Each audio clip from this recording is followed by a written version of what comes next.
This is Robert with Pioneer Smokehouses, and today we're going to do some baby back ribs on the Oklahoma Joe Tahoma 900.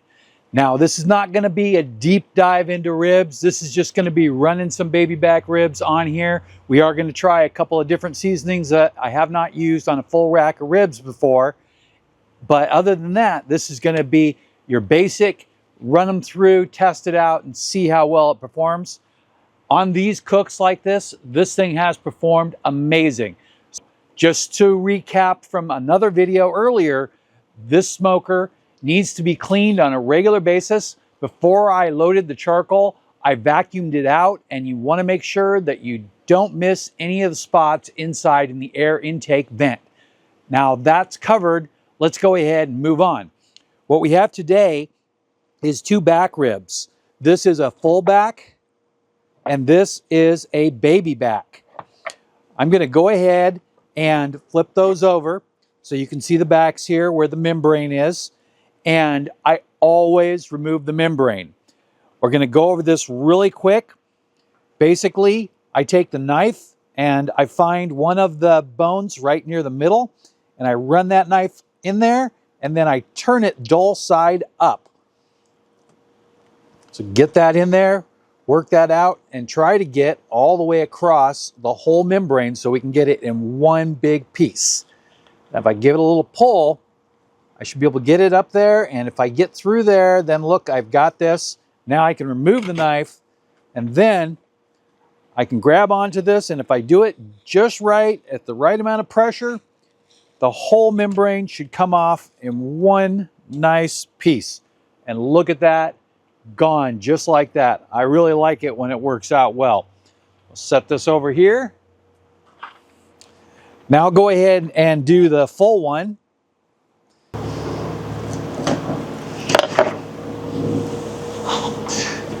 Now I want to take a second to show you something here. I'm going to take my paper towel, and where I have separated and lost a piece, I'm going to grab the paper towel and squeeze it to use it to grab onto the membrane. And then I can just hold the membrane. If not, it will slip right out of my fingers. Do the other side.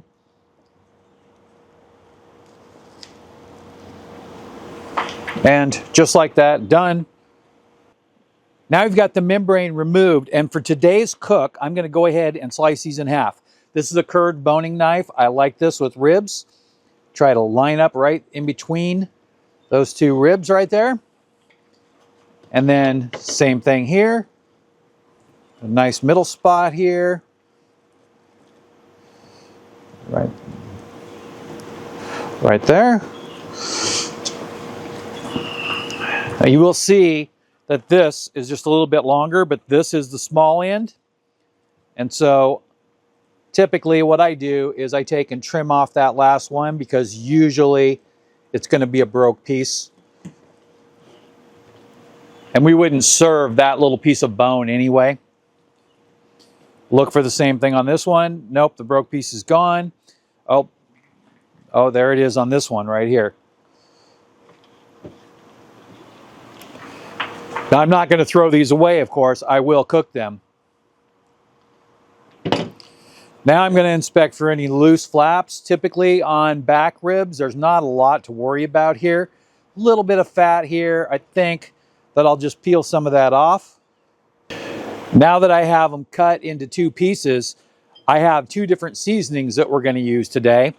Today's seasoning choice is a Cosmos Q Cajun. Now it comes in a bag, so I just use one of my empty shakers to dispense that. We're going to put this on the smaller sections because I've tasted this before and I know it's really good. So we really just want to try it on the ribs. I'm going to go right here, really light on the back.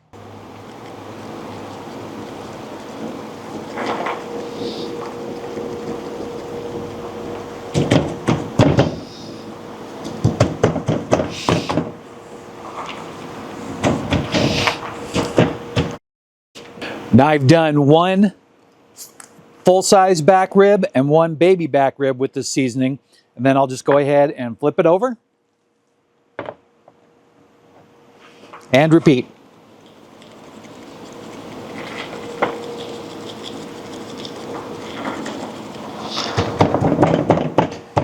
Now you're going to see here that I have covered the meat completely, so I really can't see the meat. You can see the fat kind of come through, but the meat, it just kind of becomes invisible because I put enough seasoning on it.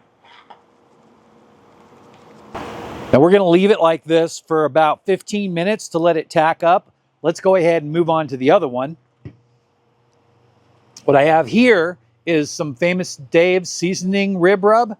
And while I've sampled it on a piece of pork, I have not put it on a whole piece of meat because I just bought this container. Let's go ahead and give it a little try.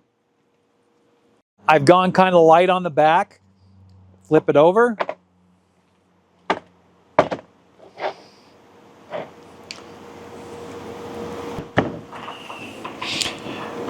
Now, just like these, we're going to let it sit for 15 minutes.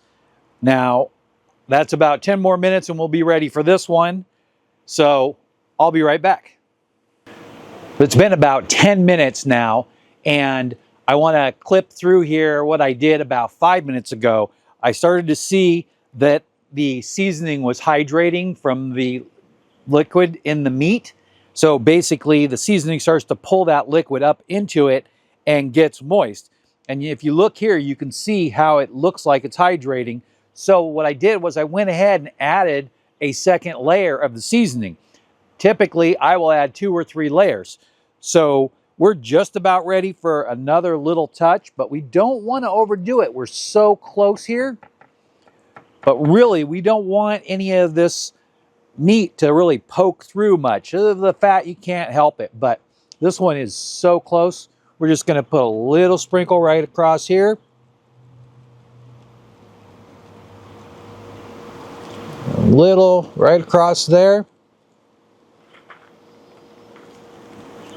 And then I'm just going to pat it in real lightly because that is moist. It will just kind of bind to it. Now, if you really wanted to, you could definitely do something on the bottom. I'm not going to worry too much about that because most of your meat is on the top, and that's where we're going to be taking our bites from. Now this one, let's check it out.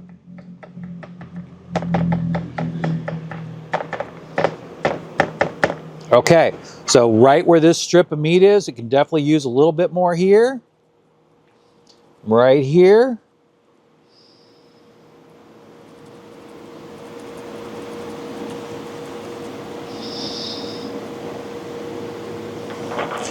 Well, that looks really good. I think we're ready to go ahead and go into the smoker. Go ahead and open this up. Another main reason that I went ahead and cut these in half, which I typically wouldn't do, but I want to be able to put them in the shelf sideways. So what we're going to do is we're going to load the thickest pieces on this side and the thinner pieces on the other side. So let's see. I think that the large back is probably the way to go here. So I'm going to put this one right here. And the way we're going to be able to tell these apart is, looks like there's some large dry onion flakes in the Dave's. Put this one right here. And look, those half racks fit perfectly in there. This one right here. And this one right here. Let's separate this just a touch. A nice thing about the half racks is they'll be easy to move around when we're ready. I'll go ahead and get rid of this. And I did already season those scraps and throw them in there in between cuts. We're just going to leave this sit and let it cook for about an hour before we even touch it. We don't need to look at it. We don't need to nothing. It's just going to do its thing.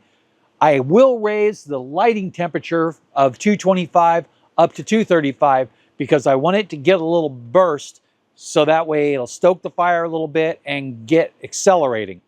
So let me do that real quick.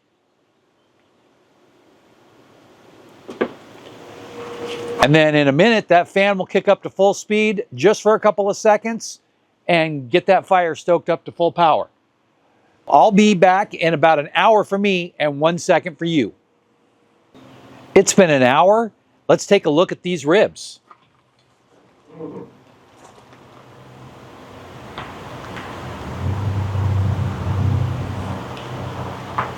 The surface is really set up nicely. Let's go ahead and do a little something here that'll help them stay moist. Now, I like to use a little bit of olive oil spray, but you could also use a spritz with some apple cider vinegar, apple juice, and a little bit of water. That'll help keep it moist also, but then you'll have to do it a little more often. This right here, the olive oil, basically will cover it and it'll be good for almost an hour.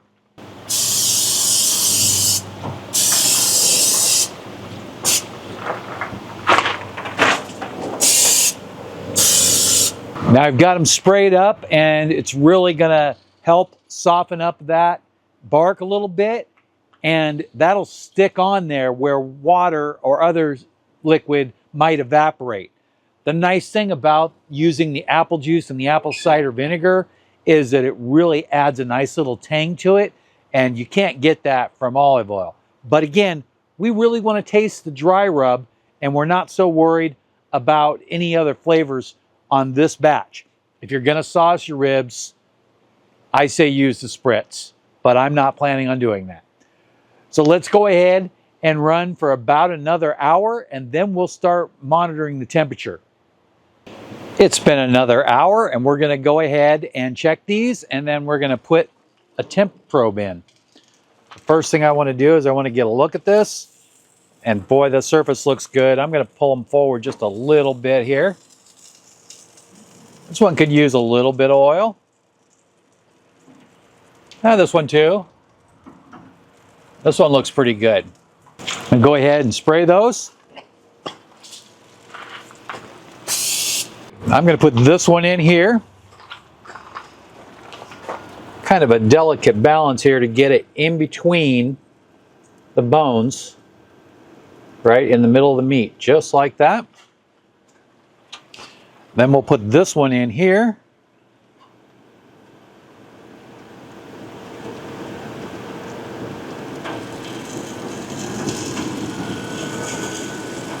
There we go.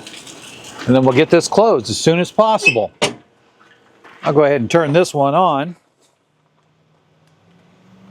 This is my ThermoPro dual probe thermometer, and I have one plugged in right there. And we are getting really close here. We're already at 190 degrees. So it's just about time to get those things finished and rested up. I'm going to go ahead and let them go for another 15 minutes maybe. And then we'll wrap and rest those in the cooler for about 20-30 minutes. I'm back with you here, and basically I felt like I needed to switch the ribs around a little bit to kind of even out the temperature inside. So what I did is I basically flopped them around, and then I took a little cut off the end, and I got to tell you that that was really good. The first thing I'm going to do is I'm going to grab a piece of tinfoil out of here.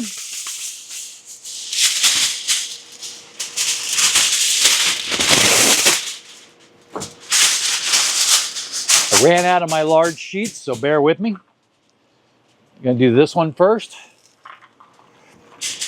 Put it in there upside down. It makes it easier to wrap. Go over.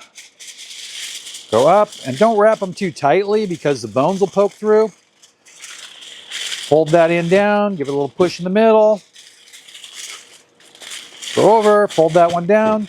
A little push in the middle. And boom, straight in the cooler.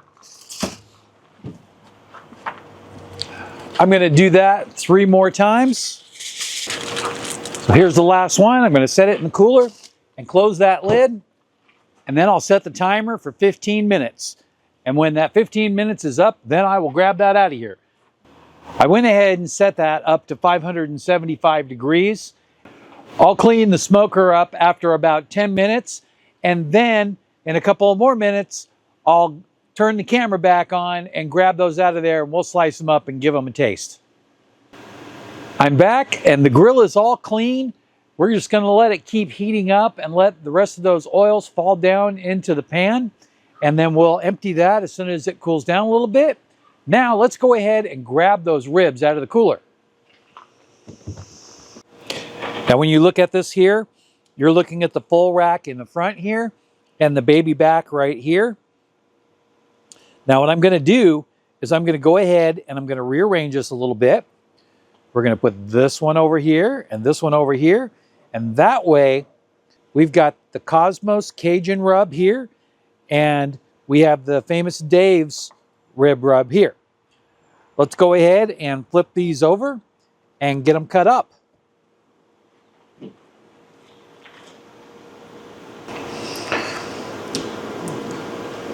Let's get a little look here. Look at that. That looks really good.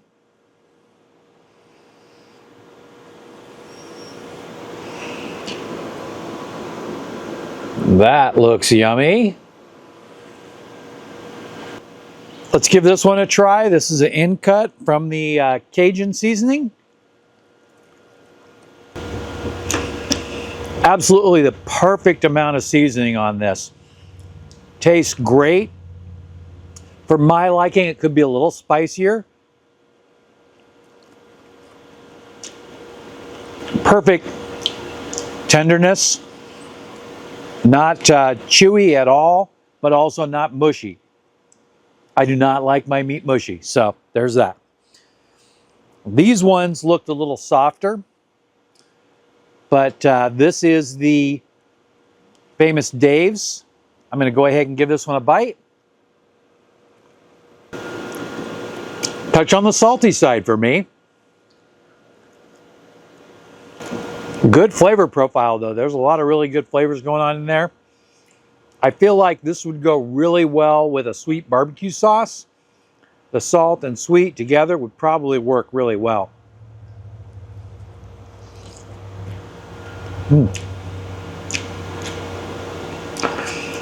Because this is the baby, it's a little bit more tender. So the primary reason is because it's a smaller piece of meat, so it probably cooked a little bit more well done. Now, for me, I think that the Cosmos Cajun rub needs just a little bit more heat, but other than that, it is an amazing taste, and most people are really going to like that. With the Dave's, I'm a little sensitive to salt, so that might be a bit of an issue for me that wouldn't bother you. Again, really good flavor, and I think it would go really well with a sweet barbecue sauce. I might try a little bit of it, but I can't do too much since I'm on keto.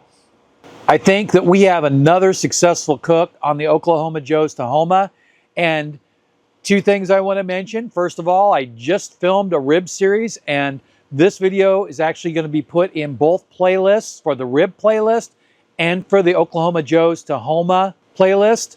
So if you're watching this and you want to see more about ribs and more details, including tips, go ahead and check that out. At the end of the video, the playlist should be right here. Also, if you're doing your Oklahoma Joe Tahoma, remember that vacuuming out the firebox after it's completely cool is absolutely essential, especially on your longer cooks. Ever since I started doing that a few cooks ago, all my temperature drop-offs at the end of the cook have went away. I believe that the ashes were caking in there. So, we've got a great cook here. I'm going to have a great dinner. I hope you enjoyed the video. Have a great day.